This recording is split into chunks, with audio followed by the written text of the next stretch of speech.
Aquí tenim un negatiu fet amb una placa de vidre, és un colodió, és una emulsió que fiquem damunt d'un vidre i bé, és una tècnica que requereix un temps, que no és com la fotografia digital, que podem obtenir la imatge en un moment, sinó que hi ha tot un procés d'emulsionar la placa, de revelar.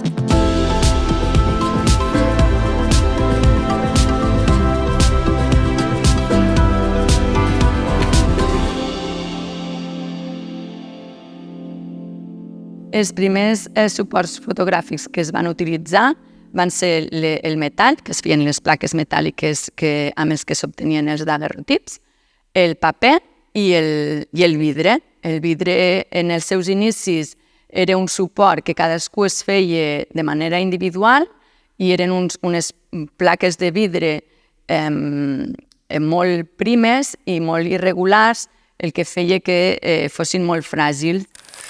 Al igual que les plaques de vidre, també podem emulsionar sobre una placa metàl·lica. I el procés vindria a ser una mica el mateix. Jo fico la placa amb un xassis, disparo, després revelo i això és l'obra final. És una foto per placa.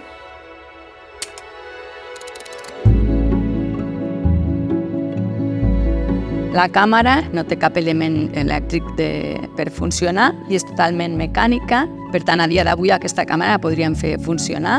Està formada per l'objectiu, un fuelle per on passava la llum i el portaplaques, que va en aquesta part d'aquí al darrere, que és per posar les plaques de vidre dels formats diferents que vulgui el fotògraf.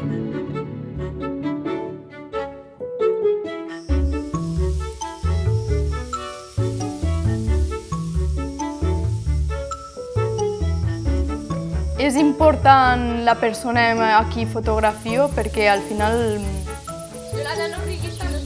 aquesta complicitat es nota en la fotografia, es nota en el que tu vols expressar, en el que tu vols dir i que l'altra persona t'entengui i també t'aporti la seva visió.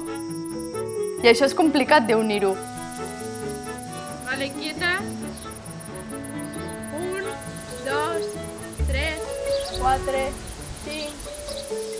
Ja. Quan estic fent una fotografia, és un moment on es para tot, on és un moment de complicitat amb la persona que estic fotografiant. Això es veuen que són tombes? No gaire, Aquesta sí. Ah, sí. Dic això què és? Sí que ets tu, sí.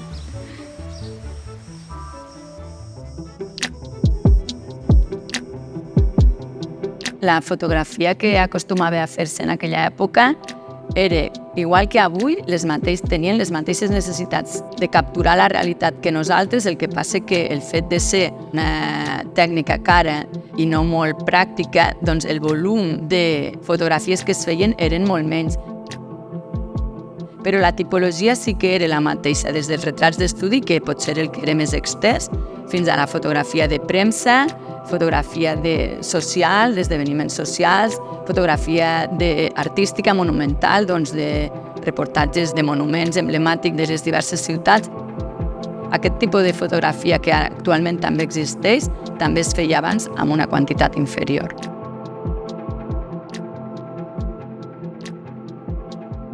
Pues aquí tenim una placa de vidre que corresponen a unes plaques de regiones devastades i en principi tenim un edifici que sembla el de la Hermandad Sindical de Labradores i Ganaderos,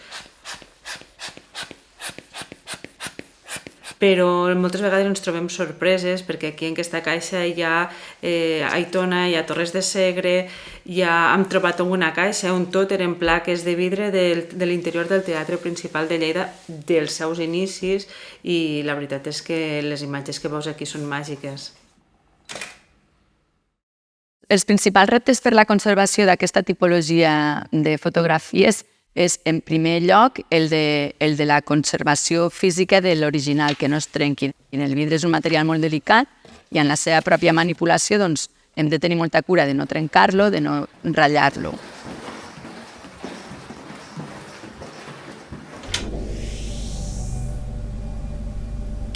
de tenir mecanismes de conservació relacionats amb la llum, amb la temperatura, amb la humitat, amb els agents vius que poden afectar les fotografies, és a dir, insectes, fongs, etc.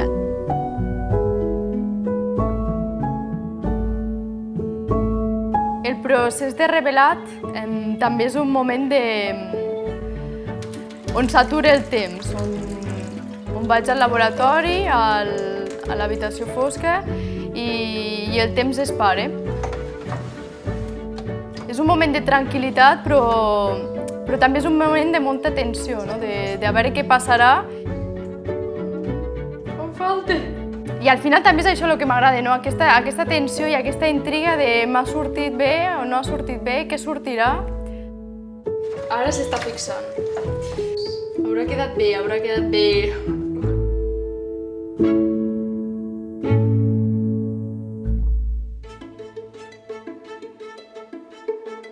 La importància dels arxius i de la conservació dels documents que hi ha als arxius, ja siguin textuals com fotogràfics, és per a que nosaltres puguem entendre d'on venim.